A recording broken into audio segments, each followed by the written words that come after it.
Hey, good morning everybody, and welcome back to another Talking with NuclearGoth. Today, we're going to be going over sort of my thoughts on Yume Nikki and explaining a few things and getting a couple other things out in the open. I've been on hiatus for a little bit since I finished Yume Nikki. I haven't really uploaded anything. Actually, it's been more like since the fail stream I haven't uploaded anything, and I meant to film, but my sleeping schedule has gotten out of order, and as you can see now when I say good morning, it's actually morning this time, because usually when I film it's about 11 or 12 at night or something, and I say good morning anyway, but just because I expect it to be up by morning, and if anyone's there in the morning time, then I want you to know, I want you to have a good morning.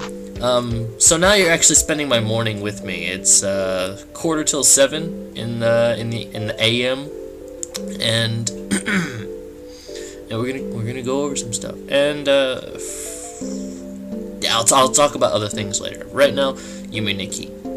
So, gosh, I'd actually filmed this once before, and I talked for roughly an hour, and I'll probably talk for another hour again here. I don't know. You guys probably know, though, because it's already up. But this time I tried to make it a little bit more organized.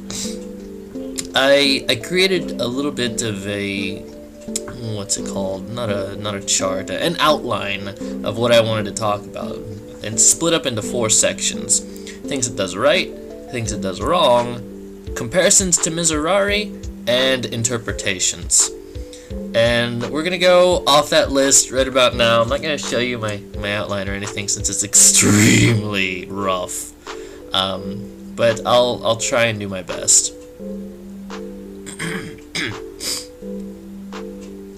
Things Yume Nikki does right. Yume Nikki does a lot of things right for a game of its genre, and I think that's kind of a broad thing to say, since I think Yume Nikki is almost a genre on its own, unless you compare it to other dream games like LSD Dream Emulator or Eastern Mines and something like that, where it's really about the journey, not so much as the destination. In fact, the destination at the end, as you know, is death, so it's really not about getting there at all. It's about the exploration of the young mind of Madatsuki and her troubled life and going through her dreams. There's a lot of deep metaphorical value to a lot of the places that you go to. Almost everything seems to be important, and has a meaning to it. Almost everything, and I'll get to that later. And it can really suck the player in and even horrify the player inadvertently with just the images. Even if you don't necessarily understand it, it can still actually get to you. See, the human mind actually knows a little bit more than you might give it credit for. When you feel things, it's hard to explain. Let's say you look at something and you feel disturbed by it. You might not know why you feel disturbed by it, but you know that it is disturbing. This is something that Yume Nikki does right, where even if you don't know why you're disturbed, you know something is wrong, something is troubling, and this game conveys that very well. Every time I was unnerved, it was for a reason, and when I would enter areas like the Staircase of Hands, or the Ghost World, or the Puddle Room, I would feel different emotions. When I got to the Staircase of Hands, what did I do? I felt really uncomfortable, and for good reason when I explain that later. When I got to the Ghost World, I felt very unnerved. I read about it, and then I felt even more unnerved after I read about it. What was the third place that I mentioned? Oh, the Puddle Room. Yeah, there I felt pretty sad, and I was told that other people had felt pretty sad there as well. And yeah, there's all reasoning towards that. We all felt the same emotions when we went to these places. Isn't that interesting? Like, seriously, that's really interesting that these people would convey similar emotions to places that they don't know anything about just by visiting them. And it's just from looking at images and hearing little sounds. Nothing is told to you, but you know something is wrong. And this game conveys that extremely well. On a gameplay aspect, Yume Nikki is an expansive dream world with plenty of secrets and places to go. Lots of things to find, things that you're really supposed to find anyway, but also things that you're not supposed to find that are just hidden in there, like the Torn Engine Rave Party, Mini Hell, a couple other things, probably Nazo. I'm not sure if that's necessarily a hidden thing, but it's there. You don't have to find it, but it's there. Closet Matatsuki, again, not necessary to find, but it's there for you to find. And that's really cool when a game has things that to hide from you, and you know it's there, and you want to find out how to get to it. You either go online and read about it, or just try and find it on your own, either way. That's the sort of thing that made games really popular back in the 90s, was an extreme use of secrets. People always clamor that shooters from the 90s are so much better than shooters from today.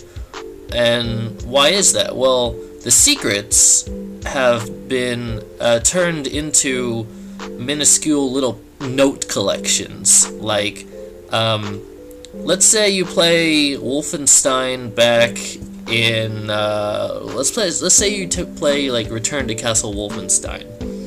And the secrets are like, there's paintings hanging all over the place, and you can click on all these paintings. You'll go by and keep selecting use and break all these paintings, and psh, all of a sudden one of them breaks. And behind that painting is a lever, and you pull on this lever, and then a door opens, like the brick wall behind you. It goes back into the wall, and it slides to the side, and inside you see like a Nazi library or something. There's information everywhere, and there's gold and food and candles for you to click down and stuff, and that's all interesting. And then you play Wolfenstein 2009, and what are your secrets? So your secrets are going into a building and looking for, like, just Nazi gold hidden somewhere. And it's not as exciting. The secrets are just like it's more of an Easter egg hunt, more than, you know, expanding on the level. And Yume Nikki does the latter. I mean, the former. It does the former, where the secrets are a lot nicer and more rewarding to find, even if they don't give you anything. It's more like a sense of self-accomplishment of, yes, I found that. On another note, it also has a very good art style where, I'm already going on for about 10 minutes. And I've said this about cartoons and other popular video games, is if the art style is easy to mimic, then it's up for grabs for a lot of fan content. And let's take, I want to say Team Fortress 2 is the easiest art style to mimic, but yeah, Team Fortress 2, or Doom has lots and lots of fan content added to it, and I think the same goes for Quake and pretty much every id game. Sonic the Hedgehog is probably one of the biggest ones, and even in cartoons where people can create their original characters with the same art style.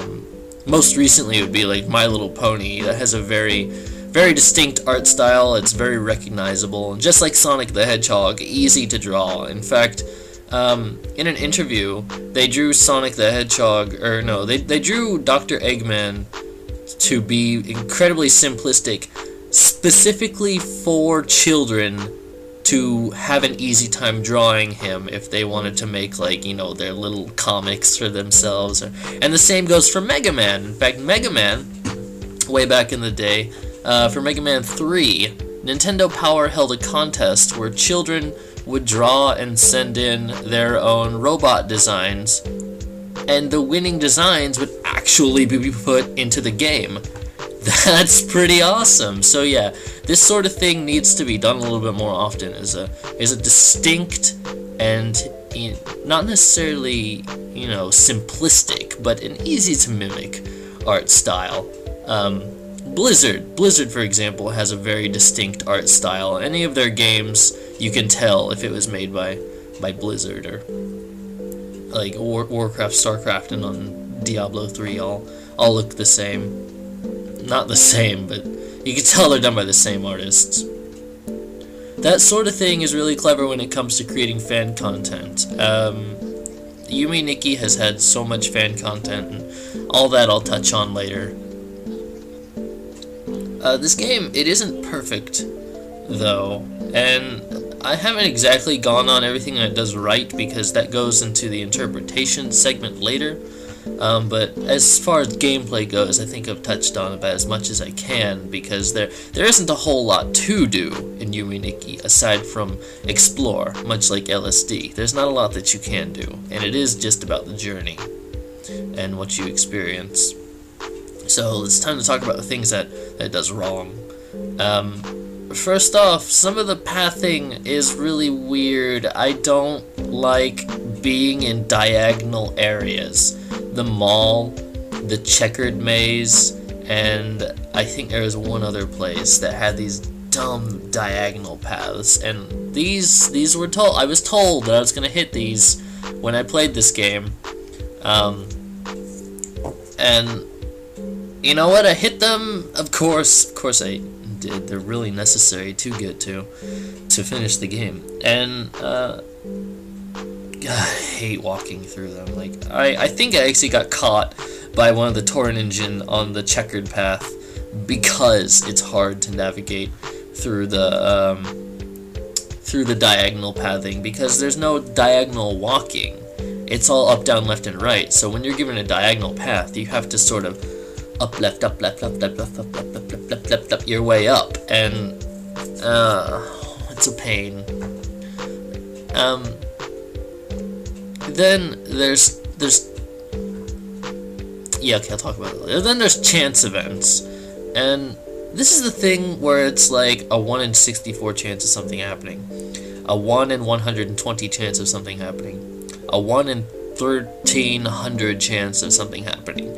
These are scattered in several places throughout Yume Nikki, and some are easier to find than others. Some you can find on accident, and I have a funny story about one too. This isn't necessarily a bad thing. If it's for something like Takofusen, it's done right. Where it is, when you're in the White Desert, there is a 1 in 1300 chance for every single step that you take that Takofusen will show up. And it constantly resets for every single step that you take. That's fine, because the White Desert is very expansive, and that's a reasonable number. So running into Takofusen isn't the hardest thing to do. All you have to do is just walk. But then there's things like sleeping in Masato Sensei's bed or finding Ubua. These, I was told to do these, and I wouldn't have figured them out if I wasn't told or if I didn't read about it. But you guys told me about both of them anyway, so I didn't have to read about them, and I'm pretty sure that all spoilers were kept to a minimum.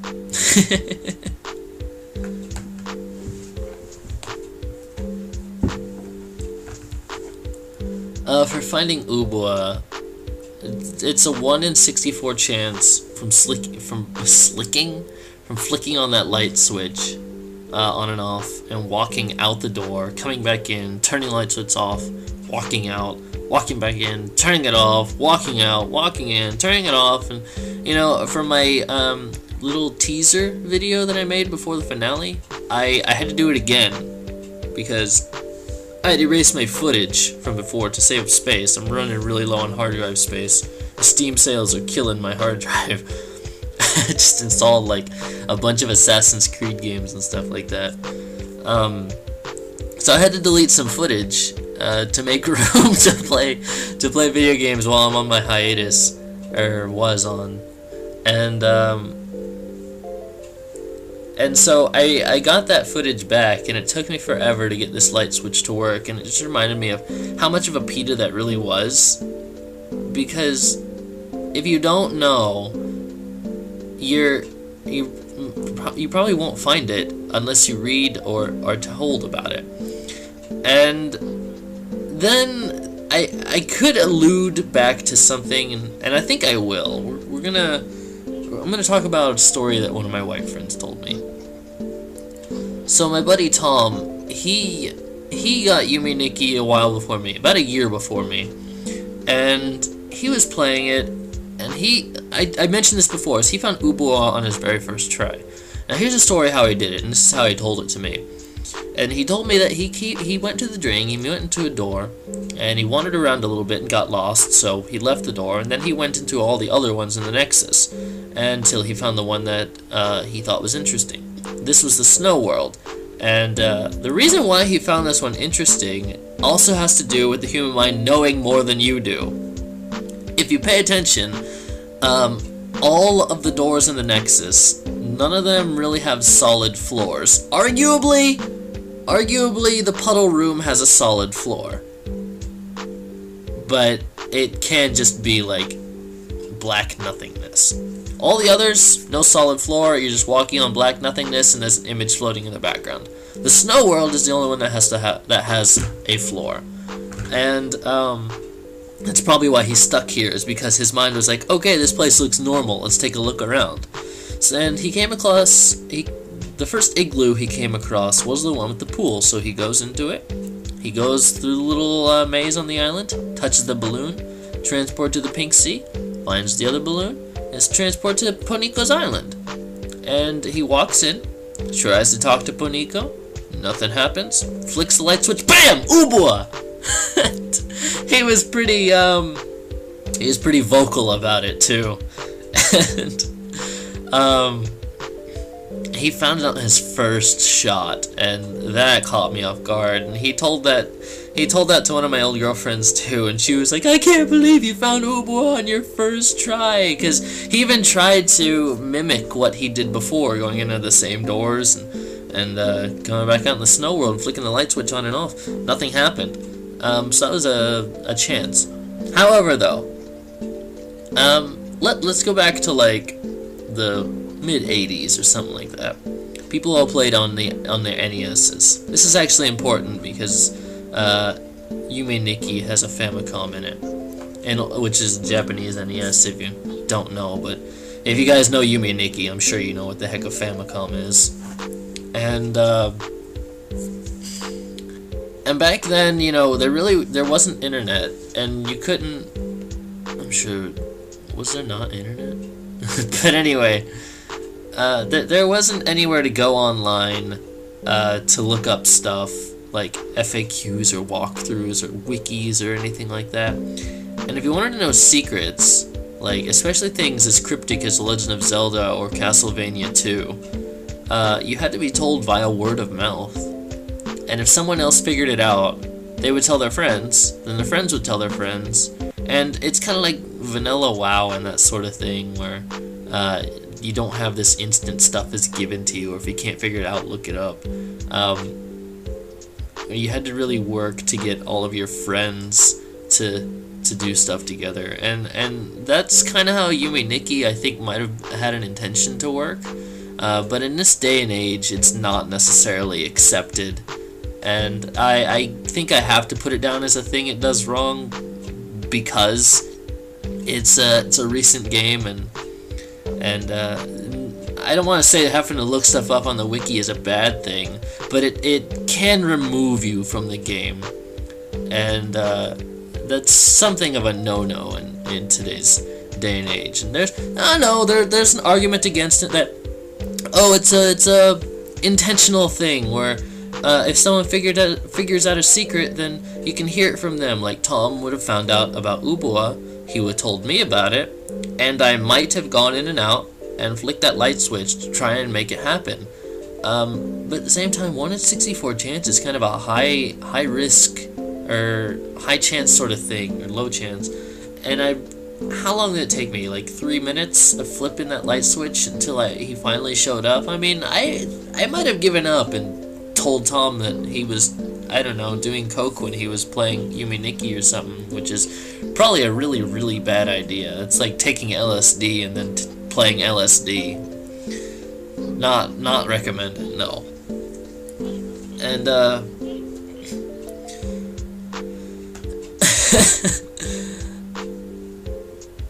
like, I don't know, I'm not really too into the chance events, and Masada Sensei's is even worse, because you get into his bed, and you have to wait until the lights dim before you know if his ship is going to crash or not. And the thing about that is again, the player can be impatient, and you know, not even know that there is an event to be had there. Again, like, I might have had to have waited on one of my white friends to have played this game, and you know, happened to have got it on the first shot, and then tell me that he found it. And if I may go on the argument of why this isn't accepted in today's day and age, you might not have friends that play this game.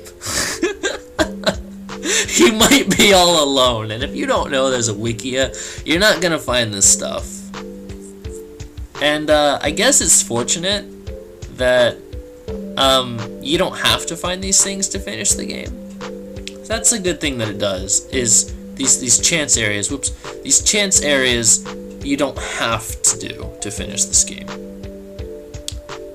They don't lead you to any effects, except for kind of one, and that would be on the Witch's Island. To get to the Witch's Island, you have to take the subway.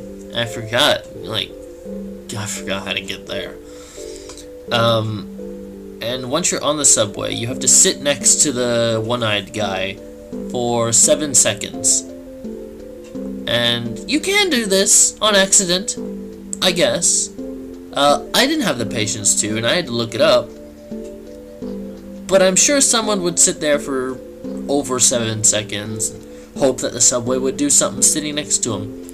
But at the same time, someone might also sit on the other side, you know, to avoid him, or see if another event might happen, or something like that. Before they got off, realized that the sky changed and they could actually go left. But I don't know, maybe I'm just really bad at Yume Nikki. I might just be a little bit too spoiled, too used to newer games that catered to people with ADD to be able to finish their games and then put Easter eggs in there for completionists and stuff like that. And I think I've just been playing too many of those, because Yume Nikki, it doesn't fit in with those kinds of games. It really goes back to the old NES sort of way of going about games. It even has similar controls to it. Like, you could probably play Yume Nikki with an NES controller, it would still work. There's only 2 buttons you need, and a start button. And again, as far as other things that it does wrong, there's a couple. I'm not sure if they're really unnecessary oddities or what, but there's some things that I just don't get and don't seem to hold up to the metaphorical value in the game. Is really the only one I can think of offhand is the little, I don't remember his name. He was like an upside down spike and he bled out of the top of his head. And then there's the alien that teleports around that you can stab for money.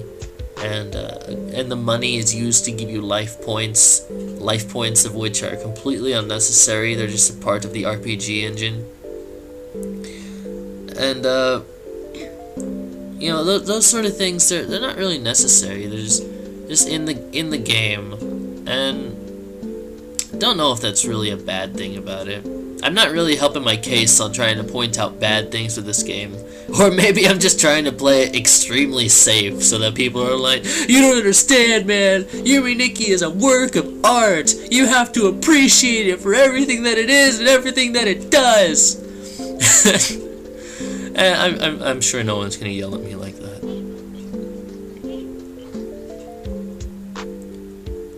But alright. This sort of ties into the last thing that I put on things that it does wrong, which is use of effects. And there is metaphorical value to the effects, from the hair to the frog to the flute and the faceless ghost, and being fat, and neon, and these don't do anything, but you find them and they do stuff, but they don't help you at all. I think something that would have made the game better is if you not only got these effects, but they helped you get to other areas. Now, one thing Yume Nikki also does right that complements and contradicts this is that the effects do not act as keys, save for Umbrella and Yukiona, which you need to extinguish the fire in the hallway. And that is to get the poop hair. The poop hair is the only effect in the game that you need to have another effect to get to. And that's it. And then it's cool that you don't need a single effect, except for those, to get the poop hair, to be able to finish the game. That's awesome. That is a good design choice. Now, as far as secrets go, you can find other secrets, but you should have to have effects. You should be able to take advantage of all of your effects to try and get to secrets. Like the midget, for example. The midget can sneak into little cracks in the wall, little tiny mouse holes, and even the little tiny hole on Mars under Masada's place. That's cool. I want to see more of that. When I got the frog, I kept trying to jump everywhere, or interact with things by jumping at them, and seeing if they would do anything. And they never did. The frog had one use, and it was to walk through water faster, and that is such a seldom used thing that it's not even necessary. Fat has no use. Neon has no use. The Faceless Ghost has no use. And even on the wiki, I was looking up practical uses for every single effect, and a lot of them were actually labeled as no practical use at all. That is a shame, and I'm not trying to flame like Kikiyama. That's the guy who made this, right? Kikiyama? I'm not trying to flame him for like, bro, what the heck, man? But if you were to make another game, definitely take advantage of your effects, and don't necessarily make them keys. You can make them keys, but not necessary keys. Otherwise, you're sort of turning it into Metroidvania. You know, like the new Castlevanias that play a lot like Metroid or old Metroid games, where you get a power and your power acts as a key, and that's cool, but it's said and done. So you should take your effects and try and make those effects so that you can get to other Easter eggs that you might have hidden, and unlock repressed memories that link towards those effects. Like once you find the frog, you should be able to, there should be like lily pads or something that you can hop across and find like a mystical frog garden or something like that, that maybe Madatsuki ran off to as sort of a comfort zone because she found comfort in frogs. I mean, do you see where I'm going with this? Am I just rambling here? That's really all that I had to say about things that does wrong. So let's move on to comparisons to Miserere. This is inevitable, and I don't think it's just Miserere, but comparisons to other Yume Nikki likes as well. And yeah, let's just start with Miserere though, since it's the only one that I've played. And it goes with linearity first off. Miserere was a bit more linear than Yume Nikki. That's cool. Owl does a very good job at making sure that everything conveys toward the player and leads you along an easy to follow path. It's easy to get lost, yes, but never did I not know where to go. When I got something, and I might have seen the keyhole to where it goes, then I can get my way back to that keyhole and continue on with the game. Yume Nikki has me running around in circles collecting effects, hoping they do stuff. So that's one thing that Owl does a little bit better than Kikiyama, but at the same time, that linearity keeps the world from having a certain connection, a literal connection to the player. It's the Nexus is a little weirder to travel in Miserere than it is in Yume Nikki, because certain paths can lead you to dead ends, and you can't get back out through that front door that you came into. Where in Yume Nikki, you can go into any Nexus door and be able to find your way out through any other Nexus door. That also has a deep metaphorical value in Yume Nikki as well. And in Miserere, it doesn't quite hold that. But one thing that it also does better is use of two beds. And I felt really weird to say, like, this game has 2 beds, guys. You have different dreams in different beds. But it falls flat on its face once you get in that second bed. I was really hoping to be going back and forth between my dreams and Miserere in the 2 beds. Yume Nikki just has the 1 bed, but what it does in that 1 bed is very, very deep, and I'll get to those interpretations here in a sec. Miserere has a good use of keys. It's really more of a key hunt than anything, but it's a hidden key hunt. They don't want you to know that what you're finding are keys. What I mean by key hunt is you go around and you look for something. Let's say you're looking for a cross. What do you need the cross for? You need the cross to put into a little slot so that lightning will come down and zap the murloc. Once the murloc is zapped, then you can get the other thing that was hidden in the hallway that the little guardians were holding on to or whatever. I don't remember what that was or exactly, but if you look at it for what it was, the cross is just a key. And then once you use that key, you got another key. And then you take that key to another keyhole to get another key. It's an egg hunt. Oh, egg hunt. Oh, what do you know? Look at that. Yume Nikki. You were looking for eggs the whole time. That ties into the linearity. Like I said, I like what Yume Nikki does, where you don't need these effects to get to other effects. The whole world is open. You can go anywhere, anytime. You can't go anywhere at any time in Miserere, but ultimately you need these keys. In Yume Nikki, you don't even have to look for the effects to go everywhere. Miserere, you do. Because it's leading you through a much easier to follow story. It's hard to compare the two and say which one is better than the other, since they both actually play out a lot differently. One thing that Miserere does a lot better than Yume Nikki is the exclusion of diagonal paths. Everything was always up, down, left, and right. Good job, Owl. And as far as the story goes, this is where Yume Nikki probably triumphs over Miserere. Miserere likes to pull you in, keep you on the edge of what in the world is going on, because there's so much mystery, so much shrouded in darkness and the vastness of space and your dreams and mind, and you don't know what this guy's thinking, you don't know what he's seen, what he's done, what he's been through, why he's there, and very little of that is explained.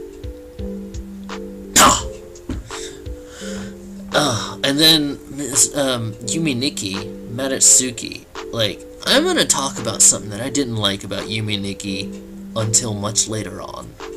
And you should do this too. It's a bit cynical, but I'm gonna teach you something about critiquing a character.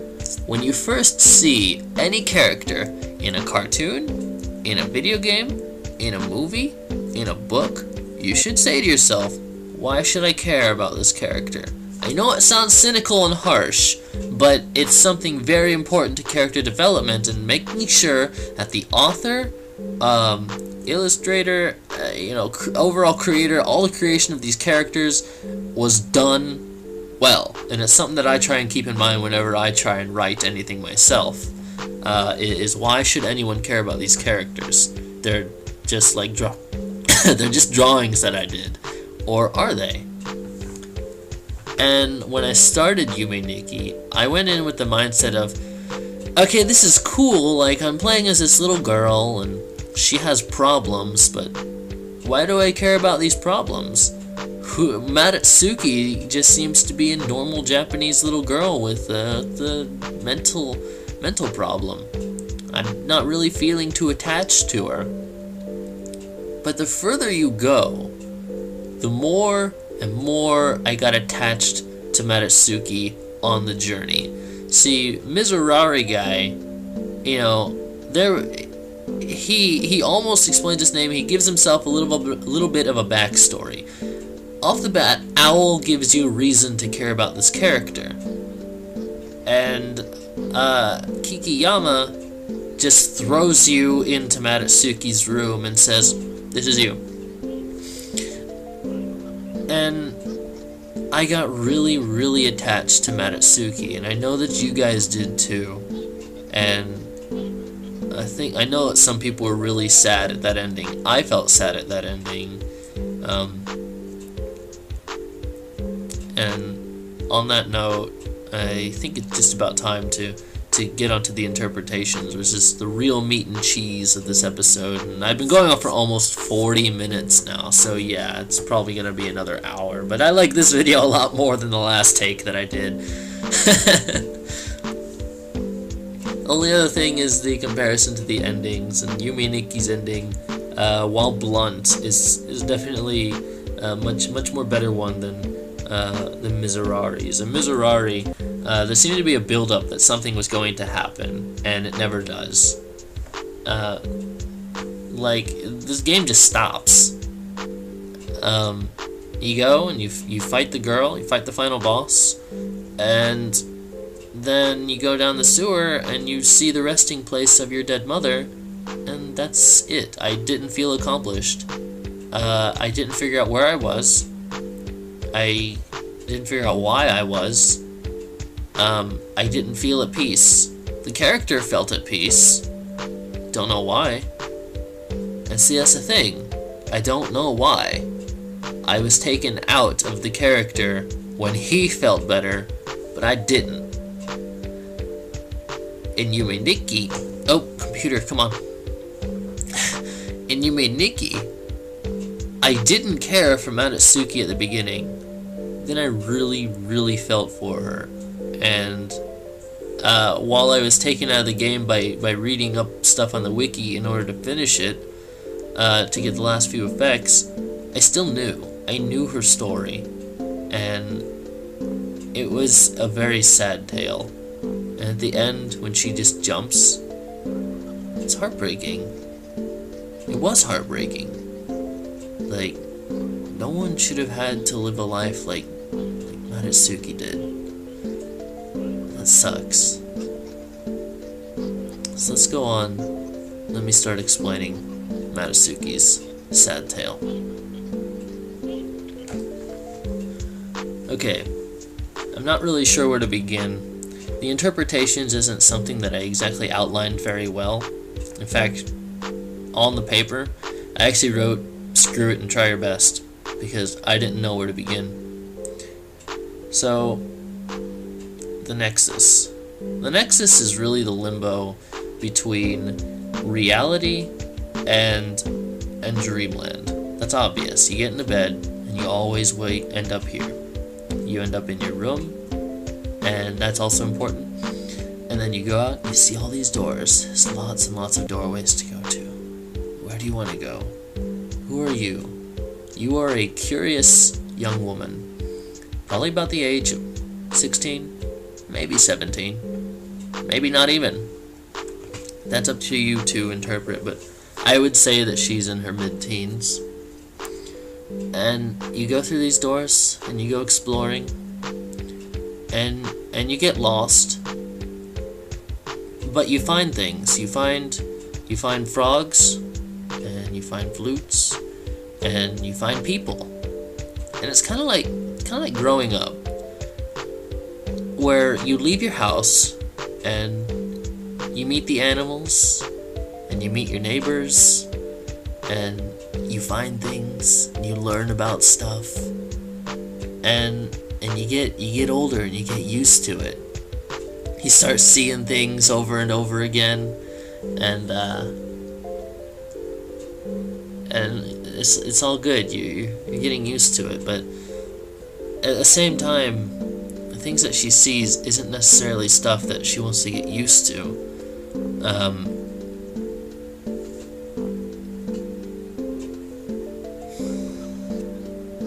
I can connect this to myself a little. You can see in Matsuki's room, she has a Famicom, and she plays Nazu.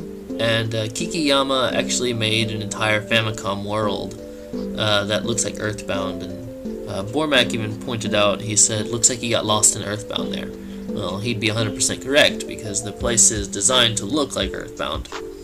And there's actually an entire map of all 3 continents from that game in Yume Nikki, and 2 of them you can access normally. The third one you can get to by cheating, but you have to use a no-clip cheat to get there. And it's sort of like Matsuki was obviously raised on video games. Don't know if her parents were there for her or what. And I don't remember much interpretation towards her parents at all, but I know that feeling where it's like most of your upbringing had to do with video games, and they can teach you, and what they teach you, and the world can see a little bit different. When I grew up, being raised on games, it was kind of awkward because I always liked to play on the playground and pretend that I was video game characters and stuff like that. No one really wanted to play with me because they were all into sports and basketball and stuff like that. And it wasn't really until Pokemon came out that people started playing video games with me. And even then, no one had link cables, so we couldn't play together. Those were too expensive back in the day. And you know, I'm sure Matsuki might have felt the same. Is being raised on games, come on computer, work with me now. Is being raised on games, she might have been pretty awkward in school and might not have had many friends because everyone else might have been into other things. Now, I can't vouch for everyone. It is Japan, so I don't know if the standard for students would have been the same like it is in America or not, but that's how it was for me. Up until high school, I guess. I don't know. I don't remember. I'm out of school now.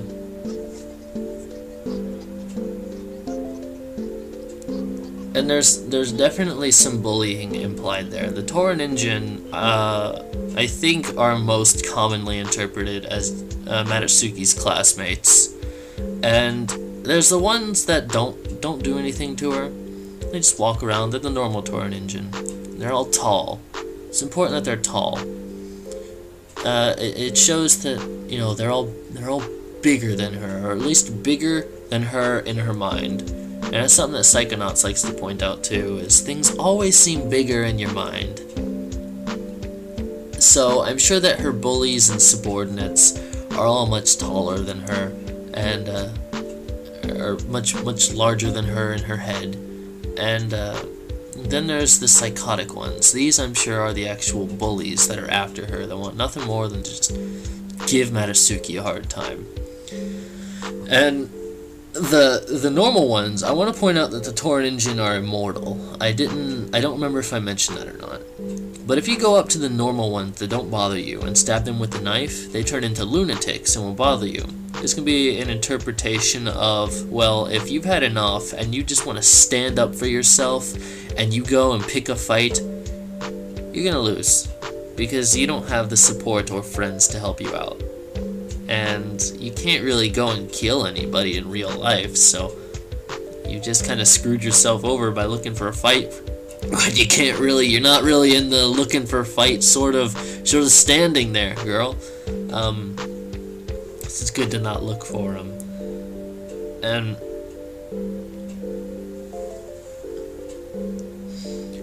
And then there's her teacher. Probably the only person that showed her any compassion was her music teacher. And you can tell that Matsuki has a love for music. And how can you tell this? Well, she has her piano teacher, Masada, and she can also play the flute very well. And he's probably taught her all of that. And the flute, you remember before I got the really quick running effect, or the bike that I kept using as a run? And whenever I got scared, I would take the flute out. This is something that was also conveyed extremely well in this game, is Masada had probably taught Madatsuki music, so that whenever she was lonely or scared, she would always have music at her side. And it's true. And especially because of what happens to Masada. When you go and you sleep in his bed, and the event happens, the ship starts crashing. The siren of the ship sounds a lot like police sirens. And then the ship crashes, and you go and you wander outside, and you see a train wreck, and the big alien crying. All this, as far as interpretation as I read it, is Masada, I think he might have had a drug problem. I don't remember what implied this. Maybe it was his googly eyes. But someone either snitches on him because he has a drug problem, or because Madatsuki's not home and is staying the night with her music teacher, probably for comfort, and because maybe music wasn't enough and she needed the attention and affection of her only friend. This is her only friend in the game, by the way. And being a minor, obviously the police might come and have a misunderstanding that Masada may have been having a sexual relationship with Mado, and was arrested under false charges of child molestation. So that really blows that the one friend that Mado has is just gone, is taken away from her, and, you know, for the wrong reasons too. All he wanted to do was take care of her, and he might have had his own problems, but he cared, he understood, he taught her music. And then later, after the crash being Madatsuki's whole world falling apart after her teacher was taken away, she goes in and wanders alone on Mars. Alone, feeling small by herself in the whole world. You get it? Walking alone on Mars, and then Mars being like an alien world. Now that her teacher has been taken away, it's like being on a whole nother world. And then using the midget to crawl down in the hole. Then finding the train wreck with the crying alien. She might have seen that her teacher may have died in a train wreck much later on. And the crying alien, Mars-san, could have been a conveyance of Madatsuki's feelings towards him, a mourning, if you will. And she's had really close encounters with death even since birth. Now, going back on Takofusen, when Mado was born, I've seen some interps that she might have been the survivor of twins. And the thing that supports this is Takofusen looks a lot like an infant with what is called trap syndrome. Trap, T-R-A-P, I don't remember what that stands for, but it's pretty much when a twin infant is born as only a torso with arms, or only with legs, I don't remember. And Takofusen looks just like this. I'd have to, I'm gonna flash over images of Takofusen and an X-ray of an infant with trap syndrome, just so you get the comparison.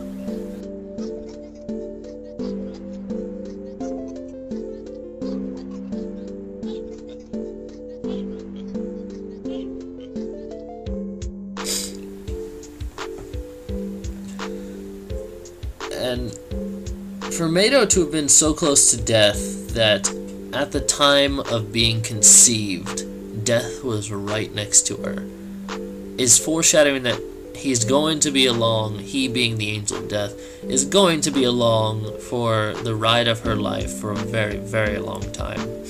Then there's Corpse Son, I think his name was. No, Mr. Corpse was his name. That was the green dead guy that you get the stoplight effect from. He's dead in the middle of the street, and obviously, I'm gonna convey something else that this game does right, is being able to interpret story just from clicking on something. So you go up to Mr. Corpse, and you click on his body, and you get the stoplight effect, and he's dead in the middle of the road. The game, you know, you can obviously tell that the game is trying to tell you that this guy died in a car wreck accident because he did not stop at maybe a stoplight or something, and maybe flew out of his car and dead in the middle of the street. You can see there's traffic cones right after him. It might be the crime scene, or it might be because he didn't stop on a construction road or something like that, but it all boils down to the same thing. And him being in Mado's dreams, you know, she's seen this. He's not a figment of her imagination. For her to be seeing this death in her dreams means that she must have witnessed it in real life, to have seen this corpse, and for all of this to be there. And growing up, I can't really stay away from this interpretation, but there's a lot of signs that point to Madatsuki of being raped, and most notably the hands. And I said that I felt really uncomfortable in the staircase of hands the first time I got there. You see hands everywhere, hands sticking up out of the ground, hands seeming like they're grabbing, looking, trying to get you. They're everywhere. Being a little girl, you know, I don't want to say especially in Japan, but by stereotype in Japan, it's kind of dangerous for there to be so many grabby hands looking for you. And you know, her outfit, she's just in a little pink shirt and a pink sweater and a skirt and some little red shoes too. So she's not an unattractive girl, I don't think. I don't know if her sprite really does her justice or not, but she's always drawn really pretty. And there's lots of signs that, like, you can't really list off a whole lot, but like in the mall there's a dude in a chair. I think he was called the E-Man, and I think he was actually one of the people that had molested Madatsuki, and if you use the cat effect, I think he does something that points toward this. Also, in that same little area, there's posters in the background of a crying face with something in its mouth, like it kind of looks like, or something like that. That was a really bad impression. And then in another poster right next to it is a really sad looking mouth and tears coming down, and these might be Madatsuki's memories of being molested. These are right next to the E-Man, and I think that might be it too. And there's a being called QQ, which a lot of people think look very phallic. I never got QQ on camera. I couldn't find him, but he's like this big orange wiggly line with a smiley face. And if you use the cat effect on him, he gets all excited about you being around him. And this is an interpretation for if Mado just kind of goes ahead and lets them have their way. They're all right with it, and they're a little gentler with her.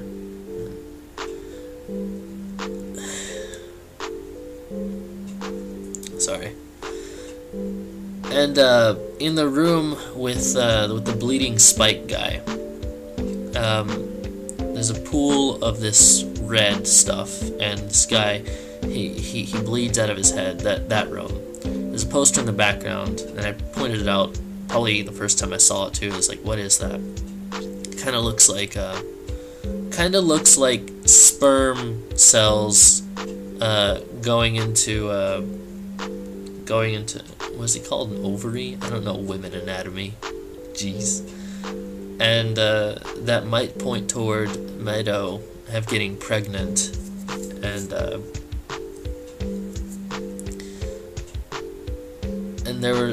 there's some other signs too, like one world. I never got this world on camera either, but if you zoom out from this one particular world, it actually looks like the whole map is one big sperm cell, again pointing out that Meadow might have been impregnated. And then there's other signs that show that she either had a miscarriage or an abortion. Most likely the former, unfortunately. Well, I don't really know. I don't think she would have been okay at such a young age to have raised a bastard child. But there's I can't necessarily think of other signs that pointed towards her miscarriage, but there's a lot that went towards pregnancy. In Hell, for example, which is the first time I saw one of these things. It's like a sitting being, and it had no head, and it had a face on its inflated belly, and that's sort of like the suffering of Meadow's pregnancy. And then there's a whole room full of these, and it's not pleasant. It's not a pleasant tale at all. Then there's things like the ghost realm, and really I heard that it's an interesting thing that Meadow can get into the ghost realm. Most people, even ones with close connections to death, still cannot make it here. She's actually dreamed herself into the ethereal realm. Her mind is that close to death that she can visit the otherworldly areas. To get here, you have to go through the wilderness and climb up the stairs into the Sky Garden, then go to the far right and you see the building that has white lilies in it. White lilies in Japanese culture are a significant flower when it comes to death. They are the token flower of death. You mess with these an odd amount of number of times, and you walk out, and you are in the ghost realm. This can imply that Meadow might have had several suicide attempts before, and I don't know if I blame her. I can't really judge people for their decisions, but when you have that hard of a life and no one is there to help you,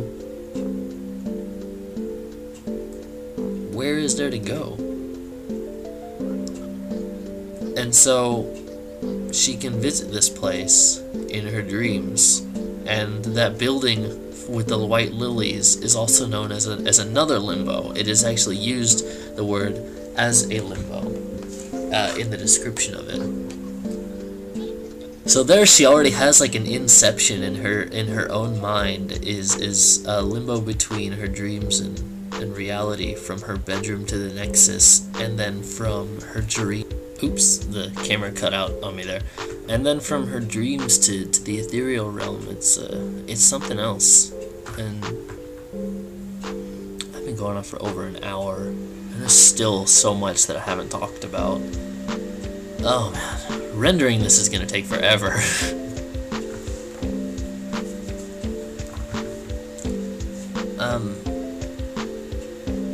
Being able to visit Hell again, maybe foreshadowing that a fiery fate may await Madatsuki. And especially since in Mini Hell you can see Meidou's ghost, and again also in Hell you can see the pregnancy thing, and this Tauren engine walking around, demons, implying that she will still be bullied in hell, no escape from her troubles.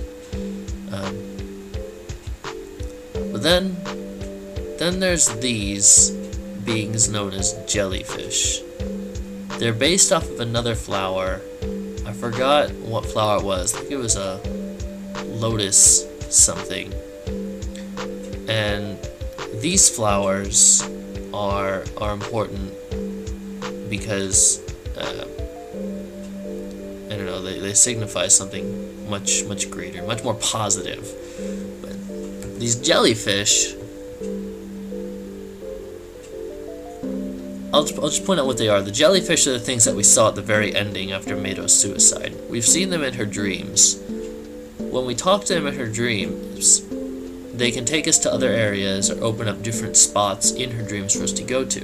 The teleportation maze, for example, and the endless road. Now, these things may be leading Mado to certain paths in her dreams to try and show her something, or to steer her away from other things, or towards other things. What they are, though, I'm not 100% sure. And these can be interpreted as two different things. One can be that they're just figments of her own imagination, imaginary friends, if you will. They're also immortal, and you know, you talk to them and they just make like little wind chimes. They'll take you places, and that after her suicide, she still sees them, and that can be an interpretation as maybe the whole time she was just dreaming. She was dreaming of her dreams. Because when you first go to sleep, where are you? You're in the balcony outside your bedroom. So when she jumps off the balcony in the supposed real world, that real world may have just been another dream. And the events of her dreams, as far as we know, may have been dreams within dreams. Meaning the whole game was Inception. Meaning that if you get to the ghost world, you have to Inception like 3 times. And that's kind of a sad ending, or sad way of looking at it. At least through my eyes, because it's like, it's not over. She has not escaped from her dreams, nor will she ever. She will dream for an eternity. And it may just be her purgatory. Like, she may already be dead. She may be comatose. I don't know. That's not told, and it's up for your interpretation. Another thing that these things could be are ethereal. They could be these godlike things, like angels or something like that. And they just look strange because it's just how she can accept seeing them. Now, she may not have ever seen anything like them in real life aside from the flowers that they're based off of. But if they're not really parts of her memories, things in her brain, they could be these angels trying to lead her through her dreams onto a better path. To, I don't know, not necessarily to keep her alive, but to take her somewhere, to try and relieve her pain. And then at the end, when she finally kills herself, you see them. And these things, they don't do anything bad to you. They take you to alright places and new paths and stuff like that, so they don't seem evil. So I like to imagine that these are angels trying to tell her, you've had enough, Meadow, and it's time to rest, and we're going to help you. And when she finally dies, they, instead of sending her to a fiery fate in hell, for as you know, suicide is of the greatest of sins, and going there is automatic damnation. Instead of her soul burning for giving up on life, these angels have come to save her and give her the ascension as she so desperately deserves. One thing that I almost forgot to mention, and I can't believe I forgot about it because it's one of the most important things in the game, is the significance of Poniko and Ubua. Throughout the game, Madatsuki has an identity crisis. Not necessarily that she doesn't know who she is, but she wants to be someone else. You can interpret this through the hair. She may be trying on other wigs, trying on other hairstyles to either make herself look prettier, to be accepted at school, or what have you. And you notice that the hair doesn't do anything. That's it. That's important. The hair doesn't do anything. On a literal and metaphorical sense. Isn't that clever? Now, she has an ideal person of who she wants to be. And this person is Poniko. See, Mado's sick of herself. She's sick of her life. She's sick of her home, sick of her room, sick of being toyed with, bullied, sick of all of the hurt and pain that she's been through and she's seen. Like, I haven't even mentioned the Monochrome sisters, and I don't think I will because we've gone on for over an hour now. I can't. And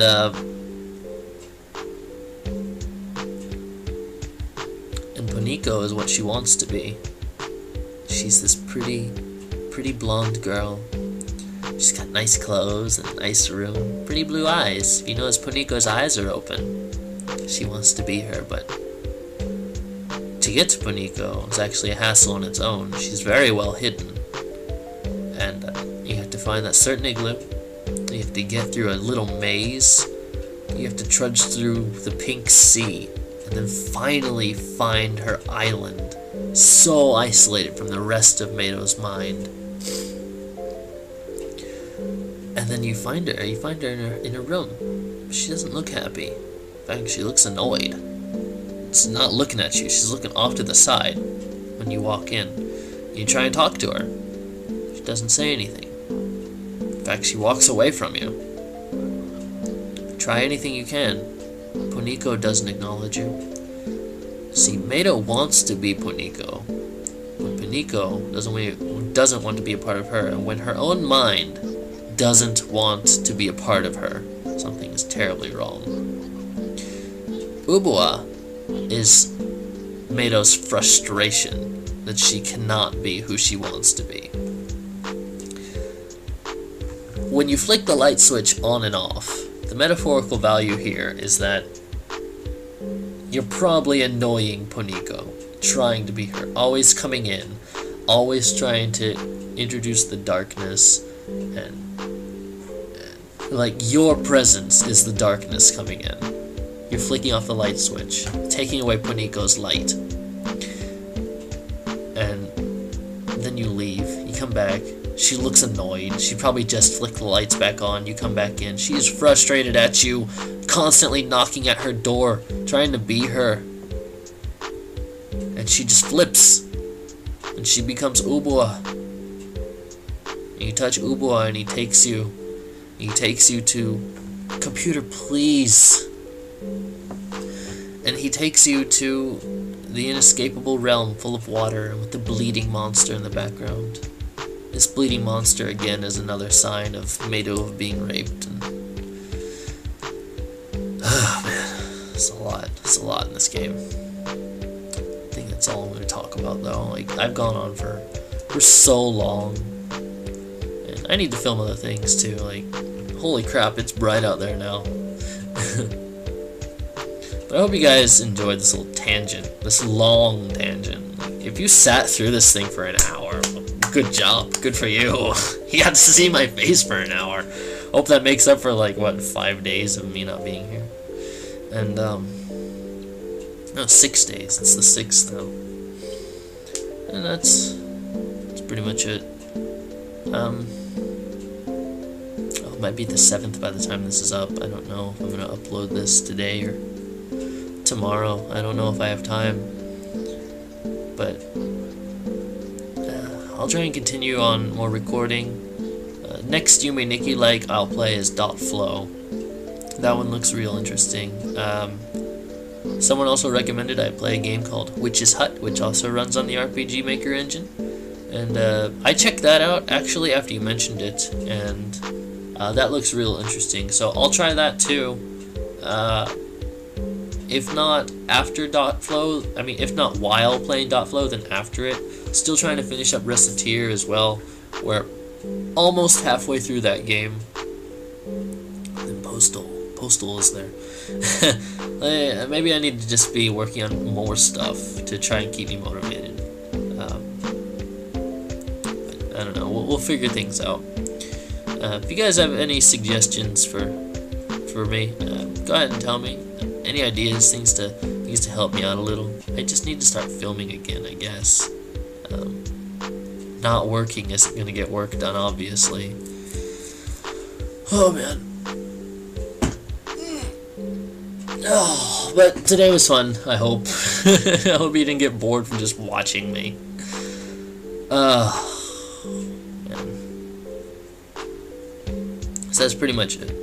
I hope you guys have a good day, good afternoon, good evening if you're watching this at nighttime, and I'll see you all later for whatever I decide to film after this. So, until then, das Vidanya. Outline or anything since it's extremely rough, but I'll try and do my best.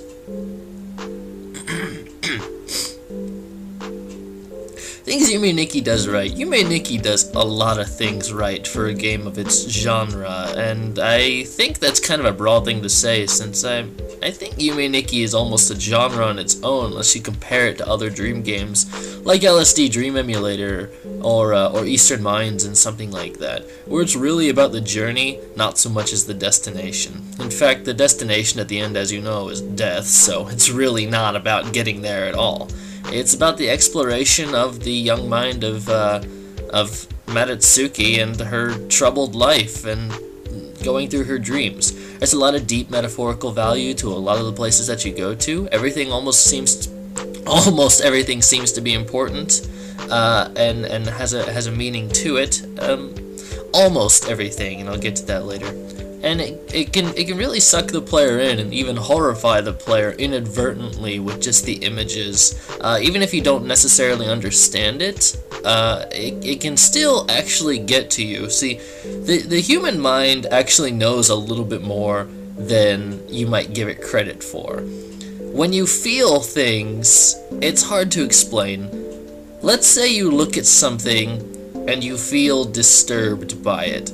You might not know why you feel disturbed by it, but you know that it is disturbing.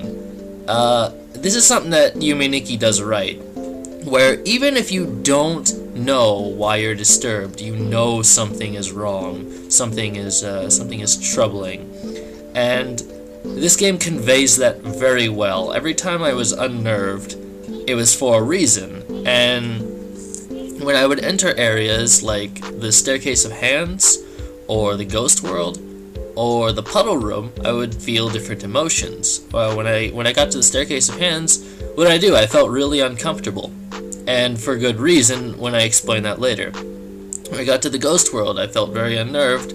I read about it, and then I felt even more unnerved after I read about it. What was the third place that I mentioned? Oh, the Puddle Room. Yeah, there I felt pretty sad, and I was told that other people had felt pretty sad there as well. And yeah, there's all reasoning towards that. We all felt the same emotions when we went to these places. Isn't that interesting?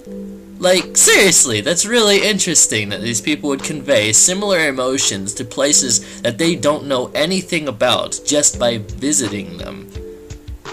and it's just from looking at images and hearing little sounds. Nothing is told to you, but you know something is wrong. And this game conveys that extremely well. On a gameplay aspect, Yume Nikki is an expansive dream world with plenty of secrets and places to go. Lots of things to find, things that you're really supposed to find anyway, but also things that you're not supposed to find that are just hidden in there, like the Torn Engine Rave Party, Mini Hell, a couple other things, probably Nazo. I'm not sure if that's necessarily a hidden thing, but it's there. You don't have to find it, but it's there. Closet Matatsuki, again, not necessarily former. It does the former, where the secrets are a lot nicer and more rewarding to find, even if they don't give you anything. It's more like a sense of self-accomplishment of, yes, I found that. On another note, it also has a very good art style where, I'm already going on for about 10 minutes. And I've said this about cartoons and other popular video games, is if the art style is easy to mimic, then it's up for grabs for a lot of fan content. And let's take, I want to say Team Fortress 2 is the easiest art style to mimic, but yeah, Team Fortress 2, or Doom has lots and lots of fan content added to it, and I think the same goes for Quake and pretty much every id game. A Sonic the Hedgehog is probably one of the biggest ones, and even in cartoons where people can create their original characters with the same art style. Most recently it would be like My Little Pony, that has a very distinct art style. It's very recognizable, and just like Sonic the Hedgehog, easy to draw. In fact, in an interview, they drew Sonic the Hedgehog, they drew Dr. Eggman to be incredibly simplistic, specifically for children to have an easy time drawing him if they wanted to make, like, their little comics for themselves. And the same goes for Mega Man. In fact, Mega Man, way back in the day, for Mega Man 3, Nintendo Power held a contest where children would draw and send in their own robot designs. Hey, good morning everybody, and welcome back to another Talking with NuclearGoth. Today, we're going to be going over sort of my thoughts on Yume Nikki and explaining a few things and getting a couple other things out in the open. I've been on hiatus for a little bit since I finished Yume Nikki. I haven't really uploaded anything. Actually, it's been more like since the fail stream I haven't uploaded anything. And I meant to film, but my sleeping schedule has gotten out of order. And as you can see now when I say good morning, it's actually morning this time. Because usually when I film, it's about 11 or 12 at night or something. And I say good morning anyway, but just because I expect it to be up by morning, and if anyone's there in the morning time, I want you to know, I want you to have a good morning. So now you're actually spending my morning with me. It's 6:45 in the AM, and and we're gonna go over some stuff, and yeah, I'll talk about other things later. Right now, Yume Nikki. So, gosh, I'd actually filmed this once before, and I talked for roughly an hour, and I'll probably talk for another hour again here. I don't know. You guys probably know, though, because it's already up. But this time I tried to make it a little bit more organized. I created a little bit of a, what's it called? Not a chart, an outline of what I wanted to talk about, and split up into 4 sections. Things it does right, things it does wrong, comparisons to Miserere, and interpretations. And we're gonna go off that list right about now. I'm not gonna show you my sorry to find, but it's there for you to find. And that's really cool when a game has things that to hide from you, and you know it's there, and you want to find out how to get to it. You either go online and read about it, or just try and find it on your own. Either way, that's the sort of thing that made games really popular back in the 90s. Was an extreme use of secrets. People always clamor that shooters from the 90s are so much better than shooters from today. And why is that? Well, the secrets have been turned into minuscule little note collections. Like, let's say you play Wolfenstein back in, let's say you play, like, Return to Castle Wolfenstein. And the secrets are like,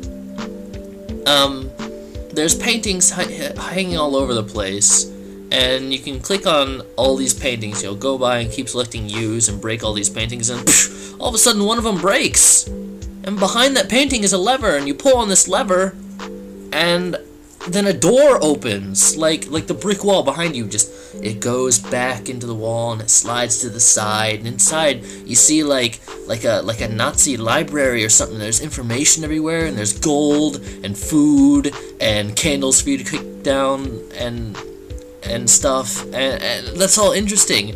And then you play Wolfenstein 2009, and what are your secrets? So your secrets are going into a building and looking for, like, just Nazi gold hidden somewhere.